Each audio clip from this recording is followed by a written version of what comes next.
Now it's my pleasure to announce Professor Dr. Maja Göpel for her keynote with a title that fits perfect to what we just heard. It's called "A Mission Valuable: Setting Our Compass Right for a Good Anthropocene," which is a great challenge, but we hear about some solutions. Probably most of you know Maja Göpel. She has worked as a political economist, transformation expert, and sustainability scientist for 25 years, and she's a best-selling author.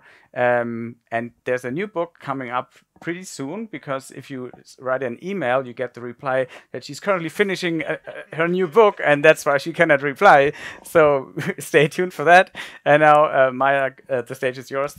And here's a clicker.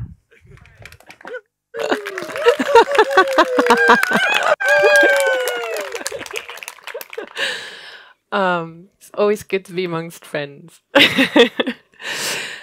No, seriously, I think I'll have an easy game now, because I've had such fantastic contributions, really highlighting what I'll try to put a bit of a frame around now, which is maybe what scientists and people that cannot do much but try to think and write could contribute. Because in the end, humans are storytelling creatures. And the way that we organize and orientate our societies is by seeking sense, not for ourselves, but also for who we are and how we fit in with the bigger picture. And it can have a very strong motivational aspect to it if we see something in the future that could be possible if we tried harder. And this is why I chose the term mission, because we are on this mission to find space for all of us on Spaceship Earth.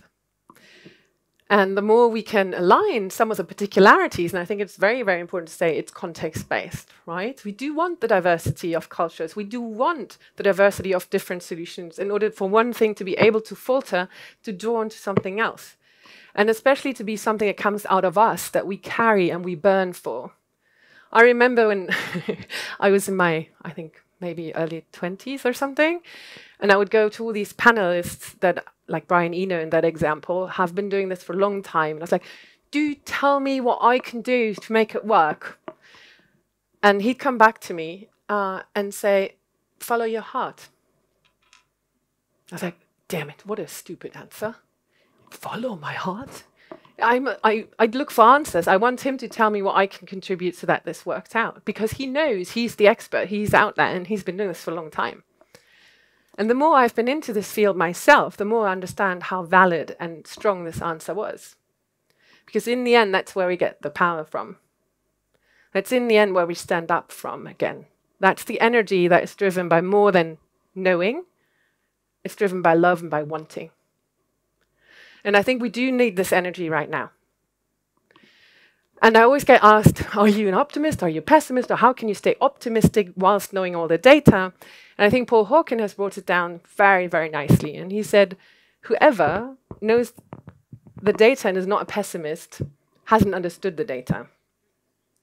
But whoever is looking at all the people that are really giving all they can to make this world a habitable one again, and doesn't become an optimist, has no pulse. And I found another interim position right now, which is the one of hope. Rebecca Solnit put it nicely, and that is Václav Havel as well. We now do what we're convinced is the best thing to do, even if we don't know how exactly it's going to turn out. Because unless we do this, how is it going to have a chance to be part of our future? And this is why transformation scholars have quite often been told, oh, you're these eco-dictators and you want to transform all of us and you want to tell us how things have to go, etc. No, we cannot not transform. That is the basic answer from once you're going into systems, especially in evolutionary and dynamic systems perspective. Because life doesn't stop. There's no such thing as a halt normal. And unless we change something, this is somehow going to stay stable. It's always dynamic stability that we might have for a temporal period of time. And then things change through the way of us doing things. And then we'll have to find a different solution for it to be staying in somewhat as a dynamic equilibrium for us. And this is why the whole idea of sustainable development is an answer to our understanding that we are transforming our globe in an unprecedented scale. And now we have the fantastic opportunity, because we can foresee to a certain degree, we can forecast, we can anticipate, we have the possibility to think logically, try to give that transformation a directionality.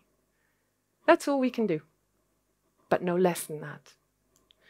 And this is why I'm going to talk a bit about the context. I'm very happy I can cut short because some of what I would say has already been presented to you. The mess that we're in today, because I think one of the things that we see has to come from the ones that dare to see, is to say honestly where we're at right now.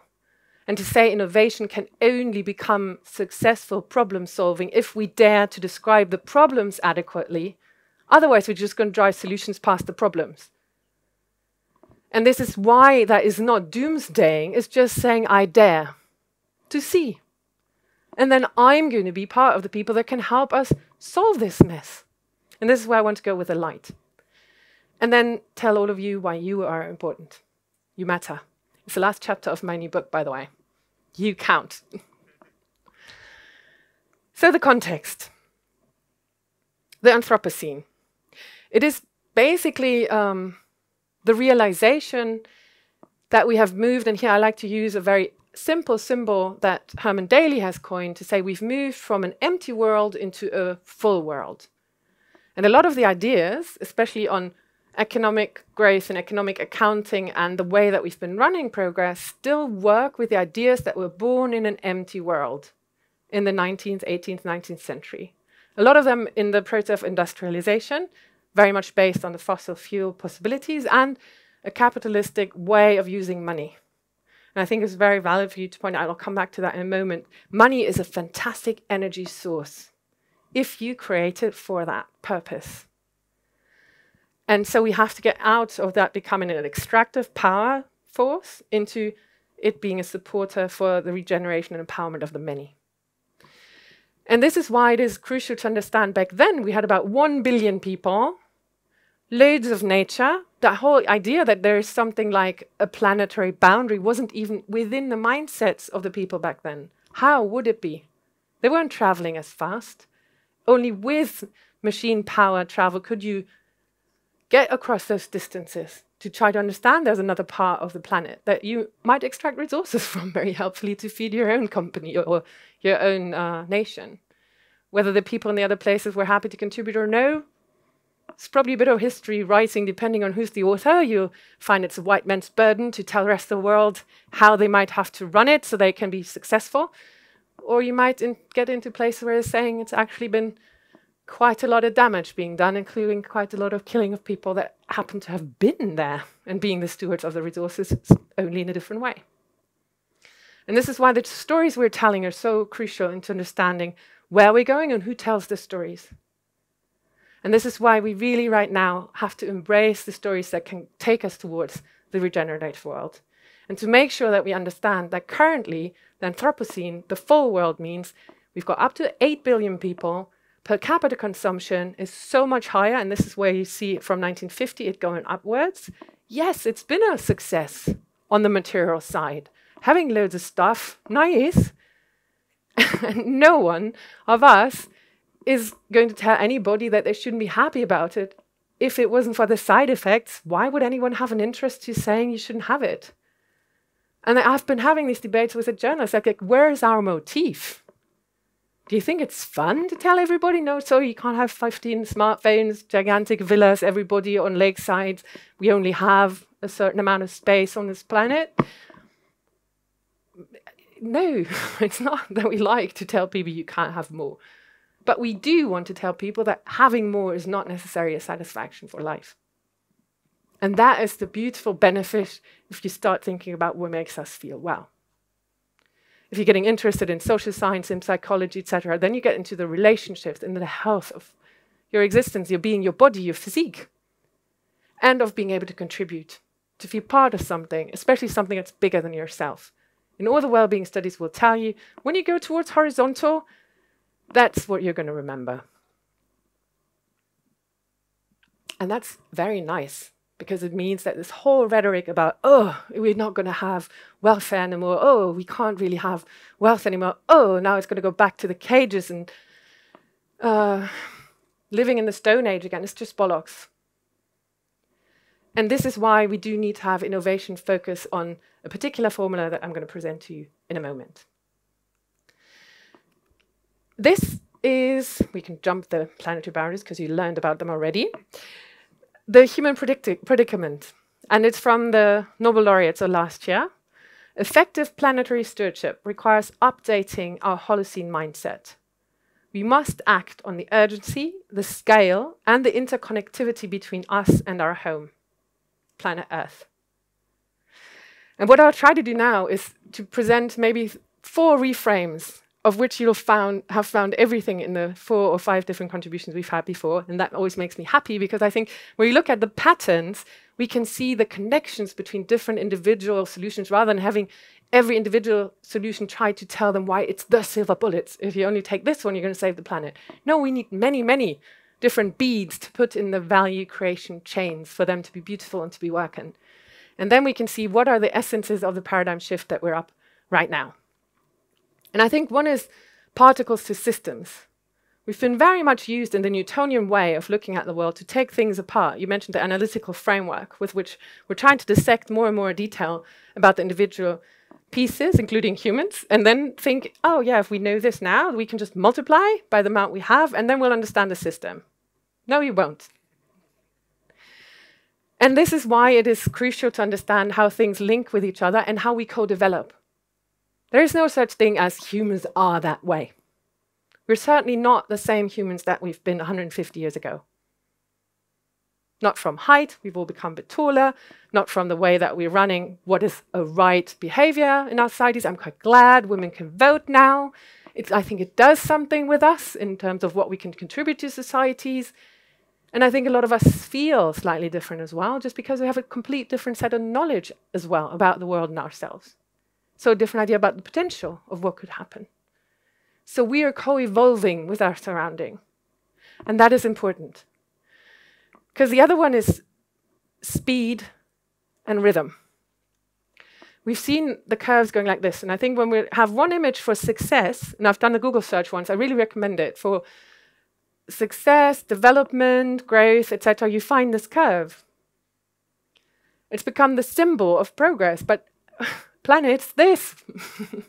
So how do we fit a curve like that into something that is this? And you see it in all the images that are trying to describe the future. It's very circular, be it the planetary boundaries, be it the circular economy, be it the principles of commoning, be it the circular cultures that are trying to bring everybody in. So I think the future is round. And we also understand that all the things that let us live are biologically tuned. And biology, I'll come to that again, is with a rhythm. Exceeding the speed of how we're doing things is not necessarily life contributing.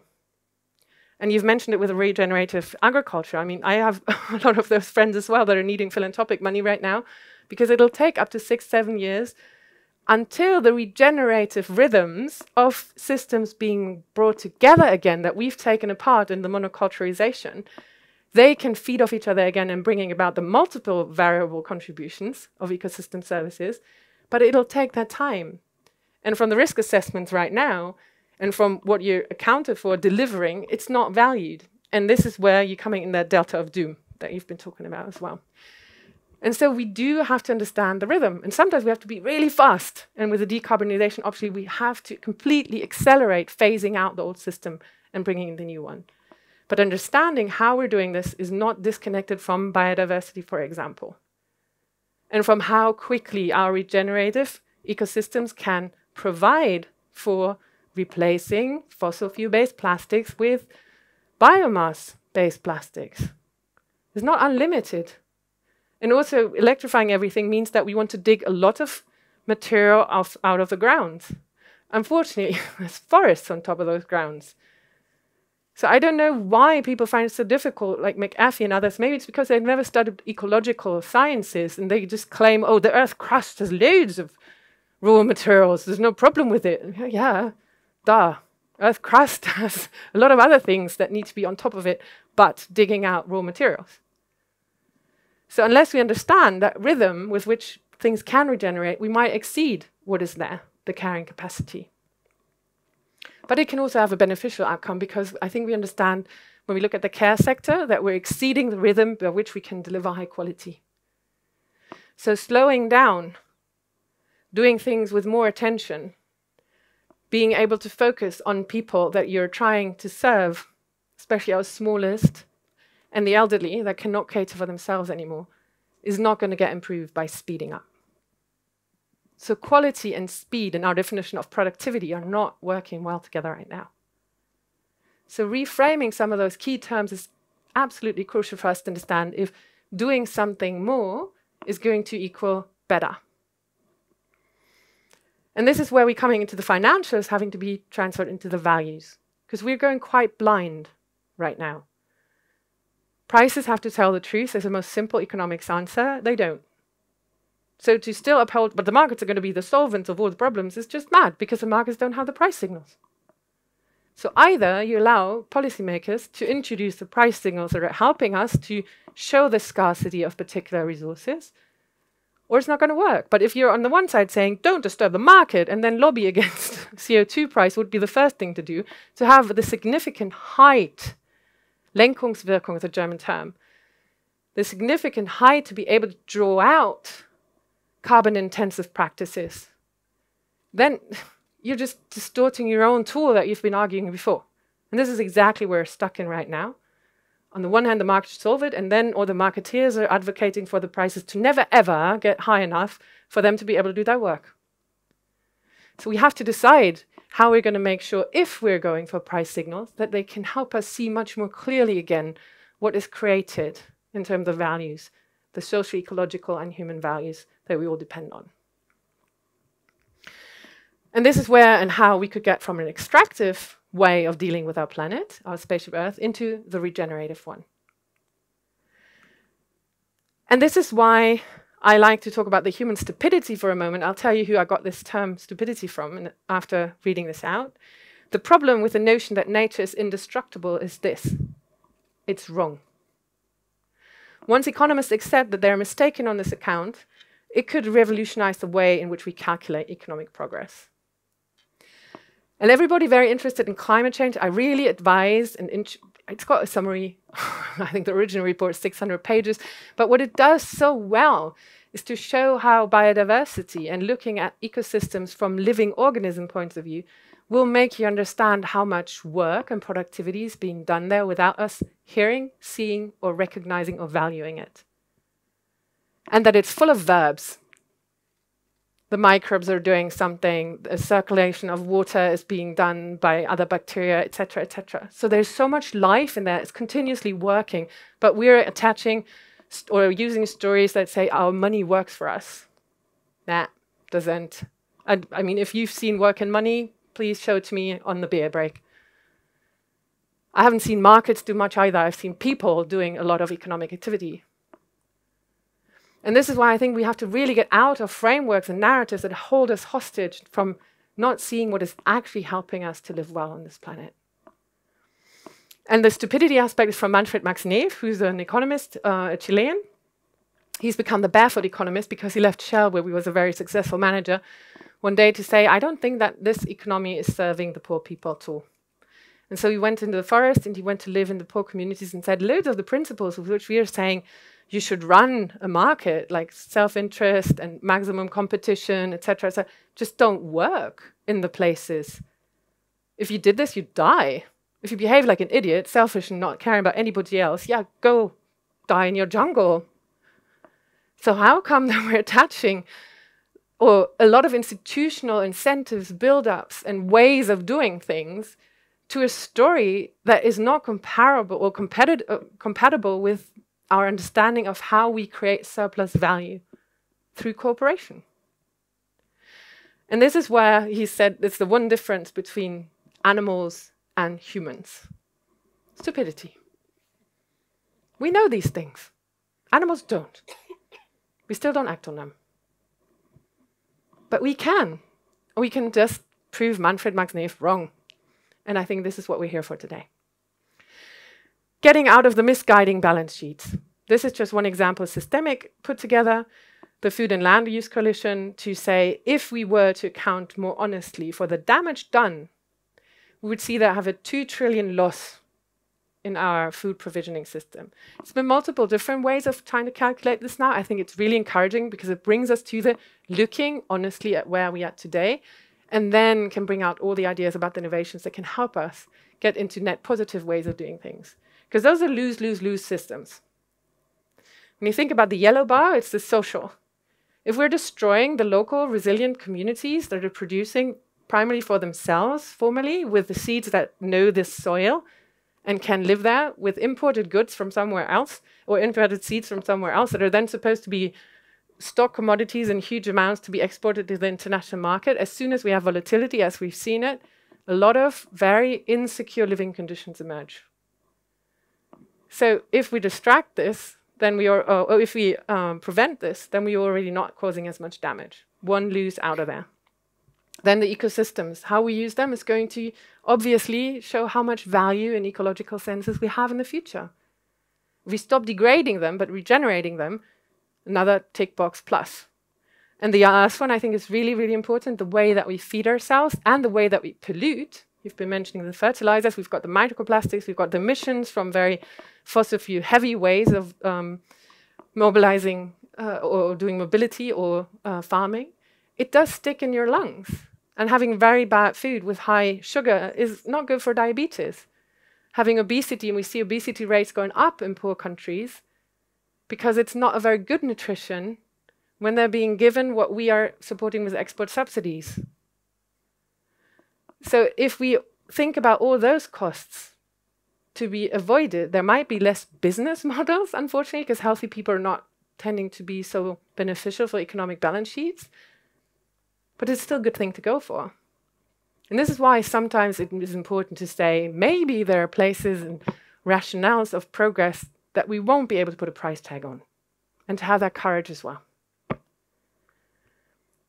Misguided narratives. I would also like to have someone show me a person that's fed off data. I mean, we might be going there, who knows? Externalizing our minds, our souls, into machines that can feed off sunlight and data. Not sure. Until we're there, I don't think we should talk about that being a resource. We can talk about that information tool for us to be managing our resources better. But it should not be the priority of having massive amount of energy wasted because everybody runs after the new gold of storing, hoarding massive amount of data to somehow try to manipulate people better with in the future. I've come from the European Commission where we were talking about sustainability and digitalization, and I said, well, what we're seeing is a shipload of not very high qualitative data and completely underperforming algorithms. And that in multiple places all over the world. And then we're trying to say, oh, but we're going to decarbonize all those massive centers. Hey, how about we're having common good data, less centers, but high quality, and make it a public good? That would allow for a lot of people not to have ownership on this knowledge, but to actually be enabled to be partakers of finding the solutions that work. This is why I think it is so important to really always understand the system within which you're operating. If you're trying to help the system grow, or if you're basically trying to make your pile of money grow. And the extraction version is to use money, shove it into any one given process, doesn't matter, the most important is more money comes out. So it's using money to make more money.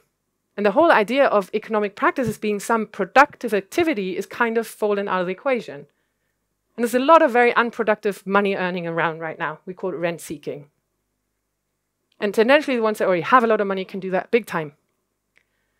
At the detriment of rents going up, at the detriment of land becoming really expensive, at the detriment of assets that people depend on becoming inaccessible for the ones that don't sit on the money.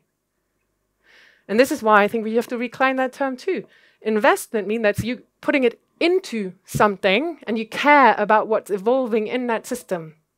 The surplus value that's created there for each and every one that's part of that system. Absentee ownership, not so often helpful for this, and we see that in a lot of land ownership. If they're not confronted with the people's lives and the way that they have to live off not much intact soil anymore, they don't much care. I'll take the money out as long as it's there. So investment should have the in there, and we've seen the offsetting issues. It's insetting. If we want to come to a sustainable world, this is where we have to end out. In the end, all of the practices need to have it insetted in the way that they're doing things. Offsetting foremost means putting it somewhere else. It's fine as an interim strategy, but it shouldn't hold us away from also seeing how we can do every process better, so it becomes a sustainable one. So where does the light come in? The purpose was mentioned before.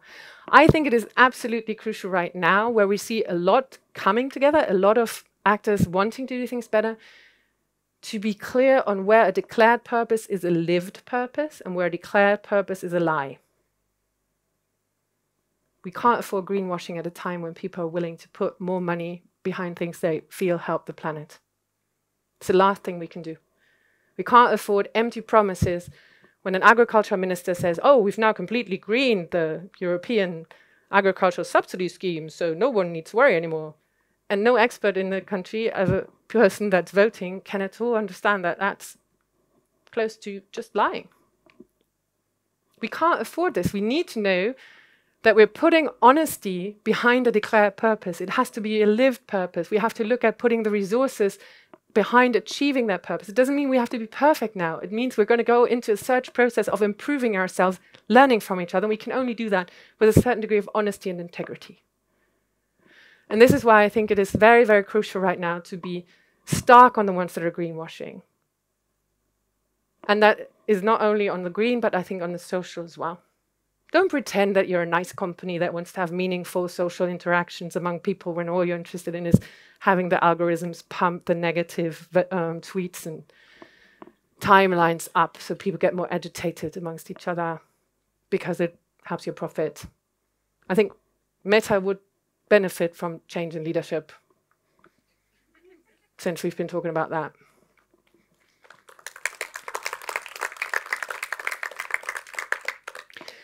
Seeing clearly, and this is why I think that the picture comes together about which are the values that we want to create, what's the ultimate ends, and what are the ultimate means. And this is Herman Daly again. And then we have a lot of intermediary means and ends. But the ultimate ends, and we need to talk about this in a much more differentiated way. What is human well-being? Under which conditions do we feel well? And then how can we gear our progress indicators and our success indicators into that direction to make more of that possible and secure this? And at the same time understand their ultimate means, which is, as long as we're biological systems, something to do with food, with water, with places that are not beyond 45, 50 degrees, because that's beyond our operating temperature. And then we have all the innovation in the middle. What are the technologies that can help this work? What are the solutions on an institutional level, as we have a lot of social innovation people here as well? What are the ways that we can organize collaboration better so that we're actually pooling the resources in the most effective way? The setting of the priorities. I found this new actor group so important, and it's come out so strongly for me as a visible new group on the horizon in the corona pandemic a year and a half ago. At the beginning, it was signatures of organizations representing 40 million people in the health sector. I said, if you want to protect humans, you have to protect the ecosystems. The WHO director, being the strongest outspoken person against stop this madness of saying ever more material growth is going to help people. Unless you're starting to question what is going to happen when you calculate growth, you're not going to have any idea how much damage done. GDP does not tell you anything about the amount of damage done as long as someone has to pay for cleaning up the Ahrtal, the flooded areas, the devastated oil spills, etc. It might well raise GDP. It doesn't tell you whether people stayed healthy or whether it's an investment that makes our life better in the future. So we have to correct for those blind indicators, and we have to set the priorities right on the biology and the biological systems. This is the challenge, I think, that we can summarize it under. In total, we have the carrying capacity of the planet, so resource and energy per year. Don't overshoot. We've heard this before. Then it's not going to last longer. And then it's the number of people. So yes, slowing down population growth is a very good idea. And then the satisfaction of the people in the year times the resources required for that satisfaction shouldn't exceed in its sum what the planet can provide for. Quite easy. But what we've been doing is just try to decouple through technological improvements without thinking about what is the satisfaction aspect. And so for me, the huge new invention that we can look for is how to get people satisfied without having to own ever more stuff. And then we're talking the high quality of life at the lowest possible ecological footprint. That's the formula of the startups, of the solutions, of the business models with which we can fit into that future. So growth is not the sum of money circulating in society. It is the sum of available solutions that guarantee well-being. It is this availability of solutions to human problems that make us rich and life relatively better. And this is why I think it needs all of us to be standing up against the narratives that are holding us hostage in a view that is not life-affirming, stand up for the definitions of what is our idea of value, what is our idea of growth, what is our idea of productivity, with which we can actually run systems that are resilient, that are putting human well-being at the top, and are really, really taking care that we're not running into resource triages as we're seeing it right now, because we're also already seeing that it's very few people that can buy with a lot of money themselves out of this, and a lot of people that will just be at the receiving end. And this is why all the ecological questions are in the end questions of justice. It's not green, it's not tree hugging. It's just a question of who gets to live on this planet, how, and that's the question with our everyday engagement of being transformers of our societies, who do we want to be? Thank you.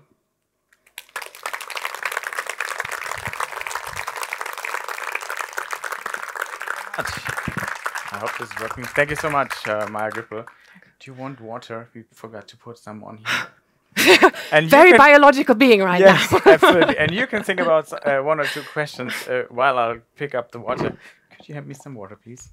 Now, are there questions in the audience? Please raise your hand or wave. It's pretty dark over there. Okay, right in the middle, of course.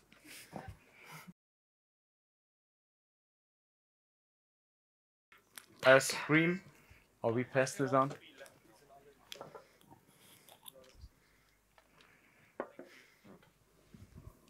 Oh, it should be on. Just Hello? try it again. Yeah. Thank you for the talk. I very much agree basically in everything, but there's always one question that comes up into my mind. Because I think in the end, people have to change, and I don't want to tell people how they should be. So how do you deal with this issue? I think there's two sides to that, and I'll quote Hans-Peter Dürnau, who's been one of my heroes as well. He's an astrophysicist and Peace Nobel laureate, and it ties into something that we've heard about the indigenous knowledge, and it ties with all the research on well-being. And that is, you don't have to tell people what they should do. You have to allow them to remember what they already know. And I think that was what I tried to refer to when I say we've been taken hostage by a very one-sided story. We have both in us. We do have this competitive ego strand as well. I don't think we should say it's not there, especially when it comes to the word survival instinct and fear-driven activities. It can become very strong. But we also have that other side. So why have we accepted a culture, a narrative, an institution building that is feeding on that one side and telling the other one to be female, to be at home, to be doing that outside of the productive workforce? Not so helpful. So we can come whole again. And I think then we can dare to say a lot of things very differently and do as well. Thanks for that. And there's one more question over here from Joachim. Thank you very much. Joachim Schulze from Bonn. I have a question. When you look into the world now and look for those areas or regions or societies which might be the furthest ahead, you know, the top 3, 4, 5 regions where you said, like, this is where we should look at and learn from, or is there nothing like that existing yet? So where do I go? Oh, there's a fantastic playground for that. It's called the House Life Index of the OECD, where you can look at the 9 dimensions of well-being and choose your country where you should migrate to, if you're allowed to, depending on your passport, obviously. I would say there's 2 messages. One is very, very important, very strong. Out of the 2015 Sustainable Development Goals, there are no role models. We're all developing countries. And so just reducing that superiority complex on the sides of the ones that have become very rich by using far too much of that ecological space.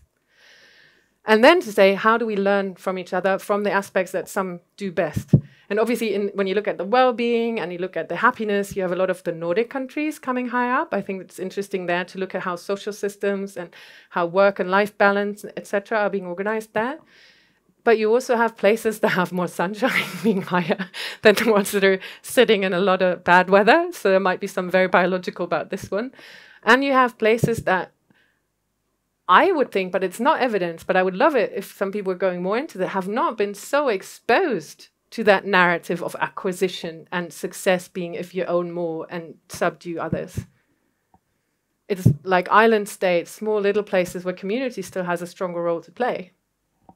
So there might be an aspect in that as well. I haven't seen research on it, but I would be very interested on those.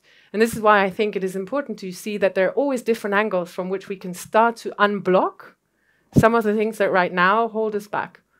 And what is the exact formula for each country will have to depend, I hope, on the people coming together, which is culture confirmative for them to build their own. We've once done a jury call on what are the best sustainable development strategies with the Bertelsmann Foundation some years ago. And what I found the most telling bit is that the countries like Costa Rica was high up there, or Bhutan was high up there with the gross national happiness product. They all had different labels for it. So one was gross national happiness, the other one was buen vivir, and then we have sustainability, maybe on the technocratic places like ours, the engineering types.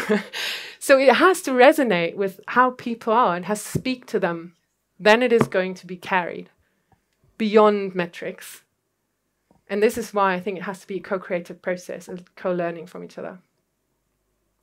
Thanks a lot. I think this is a great closing point for a conference that's, to be honest, focused very much on technological solutions. But that's why we are so happy to have someone talking about the major transformations that need to happen besides of all these technological innovations that alone will not save us. Thank you so much, Maja Göpel. One more question from my side. When will the book be in stores? They say 1st of September. That's pretty soon. Thanks a lot. Big applause for Maja Göpel.